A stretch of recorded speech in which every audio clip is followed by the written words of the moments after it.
Hi, my name's Phil. I like talking about politics, and in this video I'd like to discuss how some of the media is still fighting back against Trump.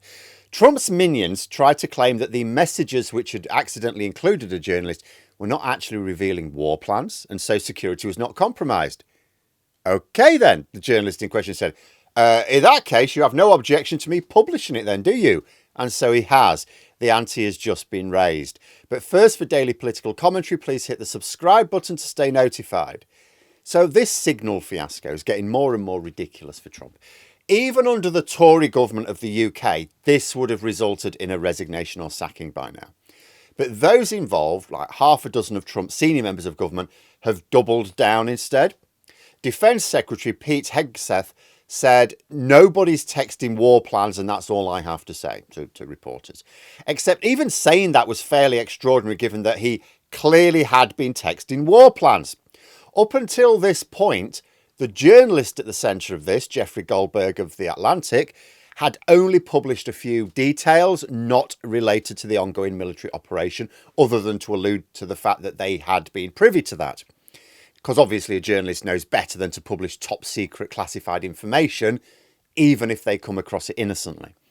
However, in trying to get out of trouble, Trump's government, like naughty little boys, just went for what they thought was the easiest lies to get the matter closed quickly.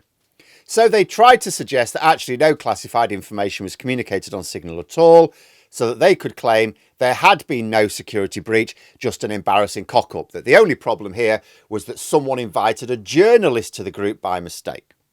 Okay, Goldberg seems to have thought. So if the details messaged to me aren't classified, I mean, I'd have thought they were classified, but if you're saying they're not classified, I can publish them all, can't I? So yesterday he did just that. We can see all of the details of what had, until this point, just been reported in snippets, and it also included this update from Pete Hegseth. A timescale of intended strikes by the US military. So when he said that nobody is texting war plans, and he texted strikes with very precise timing, including the weapons that were to be used, and this timing was down to the minute, which were to take place over the next few hours, what did he think those were? There were also debriefs of the results of at least one of the strikes in the messages. Some messages gave details of CIA operations in Yemen as well. Now, if none of this was classified information, you have to wonder if anything in America is classified right now, apart from maybe Donald Trump's finances.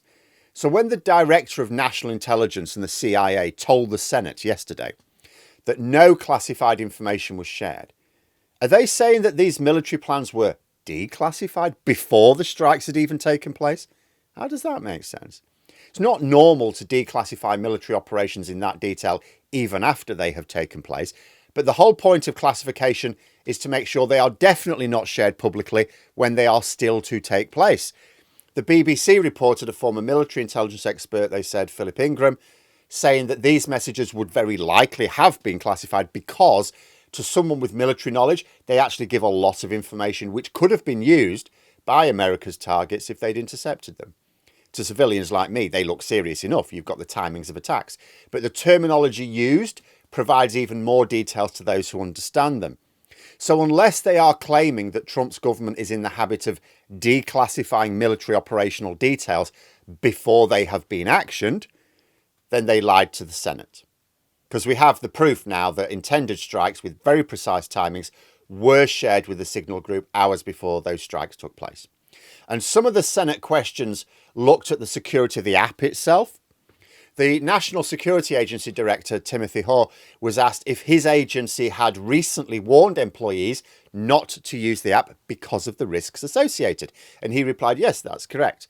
So the National Security Agency doesn't consider Signal to be particularly secure for very sensitive conversations. I guess the interpretation you'd make there is it's secure enough for someone who's like having an affair, maybe not people who are going to be targeted by the most sophisticated and determined cyber attacks in the world. Naturally, the fact that the White House is downplaying this will be a green light to the likes of Moscow and Beijing, that there are opportunities to access highly sensitive US government information. Der Spiegel have been reporting apparently that personal details of Trump's munchkins, including the Vice President, J.D. Vance, and which includes things like phone numbers and even passwords, are available online. If German media can find these things, how much easier for Russian and Chinese agents? You know, the way the White House has responded to this, it's the same way that, you know, shady groups like this always respond. They've downplayed the seriousness of the issue. They've tried to focus the conversation onto the motivation of the person breaking the story. Attacks and denials in order to create as much confusion as possible. Another tactic the White House seemed to be employing is a game of semantics. That's always a good call in tribal politics, isn't it? There are two key questions here. Were the messages on Signal classified, and were they war plans? Now, it is technically up to the government to decide what is and is not classified. So if they claim the messages weren't classified, well, as they're the ones who decide, then they can just go with that. It will seem weird not to classify detailed battle plans, which are hours from being implemented, but Trump's operation is weird. So then it comes down to whether they were battle plans. And because there is unlikely to be a legal definition of the term, they can probably get their supporters to go, no, yeah, I know it had detailed timings of the specific strikes, including the weapons they were going to use against the Houthis, but they're not battle plans because it didn't mention that the lead squadron leader was like called Dave or something, right? This is how they're playing it. Deny the seriousness of the cock-up, play semantics, always good for derailing an argument, and attack the journalist who is actually reporting in the public interest. Which just leaves the final two questions. What will the American public think of it all, and will Trump give a shit? Because with the release of all these messages, which the government have insisted, remember, are not classified, I'd say you'd have to be very, very loyal to Trump to not see that this is a monumental cock-up. The problem for Trump is that at least two people should really resign as a result of this. Pete Hegseth for using the app to convey what will have been highly classified information, and Mike Waltz for setting up the group in the first place. The view I've seen expressed is it would be too damaging for Trump to have to lose two senior members of his government so early. I personally don't think so. He had no problem dropping people pretty early in his first term. And he could actually have looked like he was taking national security seriously. He could have got a win out of this, saying this isn't good enough. I mean, that would have made him look good. It's not even like Hegseth or Waltz are valuable to Trump in their roles, like in the way that, say, Elon Musk seems to be at the moment. They're just incompetent yes men. I'm sure he could find others to replace them. Trump wasn't personally implicated in all this until he decided to save these two characters. He wasn't in the group. Well, now he is implicated, although he's clearly left the door open to back up if necessary by saying, well, someone might have messed up. And I couldn't work out why Trump decided to defend this behaviour. Why didn't he just sack them? We know he's ruthless. We know he doesn't have loyalty to others. He's done it before. Why not just sack them, make himself look good, get someone else in, job done? Unless, of course, he's using it as a test. See, even some Republicans are wanting to push a serious investigation into this issue. It has the potential to be the first breach of Trump's armour. Like the Owen Paterson scandal for Boris Johnson. It could weaken him, but if he can ride it out, it could strengthen him. If nothing ultimately happens here, the people he has put in charge of the country's security, highest duty of government, will have provably compromised it. And Trump will have demonstrated that he has king-like powers to decide to take action or no action purely on his whims. Because if the Senate takes no action over this, why would they over anything? Because this isn't about one breach of security that's now done, it's in the past, right?